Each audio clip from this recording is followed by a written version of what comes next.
আসসালামু আলাইকুম বন্ধুরা, কেমন আছেন? আমি এনাম, আশা করি সবাই ভালো আছেন। তো এখানে আক্তার, এনসিপির আক্তার, সে বলতেছে যে শাপলা প্রতীক না পাওয়ায় ষড়যন্ত্র দেখছে এনসিপি। তো এইটা মানে গ্রহণযোগ্য না। এখানে আমার কথা হলো যে এটা বাংলাদেশের একটা মানে ন্যাশনাল আইডেন্টিটি, মানে শাপলা। তো এখানে এটা তো কোনো রাজনৈতিক দলের মানে নিজস্ব অ্যাসেট হইতে পারবে না। শাপলা মানে হচ্ছে যে আপনি আপনার দেশের প্রতিনিধিত্ব করতেছেন। তো দেশ আর রাজনৈতিক দল কি এক হইল?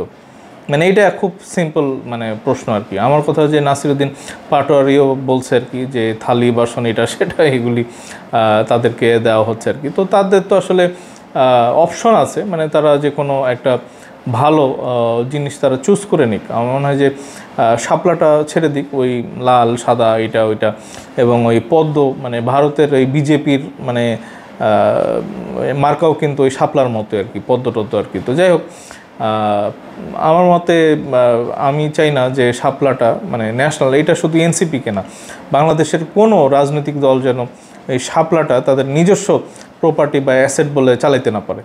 মানে নির্বাচন তাহলে তো আসলে বায়াসড আপনি ফিগার চাইবেন। মানে শাপলাকে জাতীয় ফুল শাপলা, একটি ফুলকে বাঁচাবো বলে যুদ্ধ করি, তাহলে এটা কি মানে এনসিপি স্লোগান? এটা তো ন্যাশনাল স্লোগান। মানে বাংলাদেশ তো তাহলে শাপলাকে আর তাহলে পছন্দ করবে না। যারা এনসিপিকে পছন্দ করে না বা করবে না, তো তারা তো শাপলাকেও পছন্দ করবে না। তাহলে কেন একটা মানে নিরপেক্ষ একটা আইডেন্টিটিকে আপনারা বিতর্ক করতেছেন? মানে এনসিপি থেকে আসলে এনসিপির যারা মাথা আর কি, তারা এই চিন্তা থেকে আসলে সরে আসা উচিত। এবং আমার মনে হয় যে আপনাদের মানে মতামতটা কমেন্ট সেকশনে জানাতে পারেন যে এনসিপির আসলে মানে শাপলাটা কি রাখা উচিত, না মানে শাপলা ছাড়া অন্য প্রতীকে যাওয়া উচিত। আমার মতে ন্যাশনাল যে কোনো আইডেন্টিটি তারা নিজেদের প্রপার্টি বা অ্যাসেট কেউ নিজেদের সম্পত্তি দাবি করতে পারে না। এবং ওই শাপলা হচ্ছে যে নিজেদের প্রতীক দাবি করে মানে একটা জাতীয় মানে একটা পিপলের কাছে নিজেদের ন্যায্য অন্যায্য নানা রকমের দাবি আছে তাদের, এগুলা নিয়ে যাওয়া এবং তাদের কাছে বলা যে না, এটা জাতীয় প্রতীক আমাদের এবং আমরাই সব, আপনারা আমাদের সাথে থাকেন, আমাদের এই মতামত আপনারা মানেন। এগুলি আসলে মানে ভুল বোঝানো হবে জনগণকে, এবং এগুলি মানুষ আসলে মানে বোকা হইতে চায় না আর কি। তো এনসিপি একটা চালাকি করতেছে। আমার মনে হয় যে তারা মানে ছোট মানুষ, বয়সে অনেক তরুণ, ভুলভাল করে। এই পাটোয়ারির মানে ব্যাপারে শুনেছিলাম যে আসিফ নজরুলের ডক্টর আসিফ নজরুল আছে, ডক্টর আসিফ 5ই আগস্টের পরে পিনাকি ভট্টাচার্য এবং প্রেসিডেন্ট চুপুকে সরানোর ব্যাপারে তারা খুব সোচ্চার ছিল। এখন তাদের ওইসব কিছু নাই আর কি। তো ওই সময় শুনেছিলাম যে আসিফ নজরুলের নাকি 2টা ছাগল চুরি করছিল যে পাটোয়ারি, এনসিপির পাটোয়ারি দেয়াল টপকে ঢুকে আসিফ নজরুলের ওই ঢাকা ইউনিভার্সিটির বাসা সম্ভবত, ওখানে কোয়ার্টারে হয়তো থাকেন, তো সেখান থেকে তার ছাগল মানে চুরি করে নিয়ে আসছিলেন এবং মানে একটাকে ওই রাতেই জবাই করে খাইছে।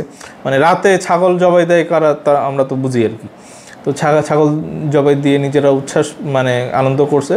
আর একটা নাকি পরের দিন, যেহেতু আসিফ নজরুল বুঝছে কান্নাকাটি করাতে, একটা পরের দিন মানে ফেরত দিছে। এবং ওই আরেকটা যেই ছাগলটা জবাই করছিল সেটার জন্য নাকি আসিফ মাহমুদের কাছে ডক্টর আসিফ নজরুল কমপ্লেন করে, এবং সেটার জন্য নাকি আসিফ মাহমুদরা টাকা পয়সা দেয় আর কি। তো এই মানে চরিত্রের মধ্যেও আসলে মানে স্বচ্ছতা খুব দেখা যায় না আর কি। ওই মাঝখানে তুষারকে দেখছিলাম যে নীলাই ইসরাফিলকে নিয়ে নানা রকমের ইচ্ছা পোষণ আর কি। তো এইগুলো আসলে এনসিপির নেতারা যারা আছেন আর কি, তারা সঠিক চিন্তাভাবনা করেন। সবাই যে ভুলভাল করতেছেন তা না, কিছু হয়তো আছে আর কি। তো এই শাপলাটা ছেড়ে দিতে হবে, শাপলাটা ছেড়ে দিতে হবে, এবং ন্যাশনাল কোনো মানে কিছু নিয়েই আসলে রাজনীতির মধ্যে নিজেদের মানে দাবি করে রাজনীতি করা উচিত না আর কি। এইটা হচ্ছে আমার মতামত। আপনারা আপনাদের মতামতটা অবশ্যই কমেন্ট সেকশনে জানাবেন। যারা চ্যানেলে নতুন আছেন অবশ্যই চ্যানেলটা সাবস্ক্রাইব করবেন, এবং খুব তাড়াতাড়ি দেখা হচ্ছে। ধন্যবাদ সবাইকে। আসসালামু আলাইকুম।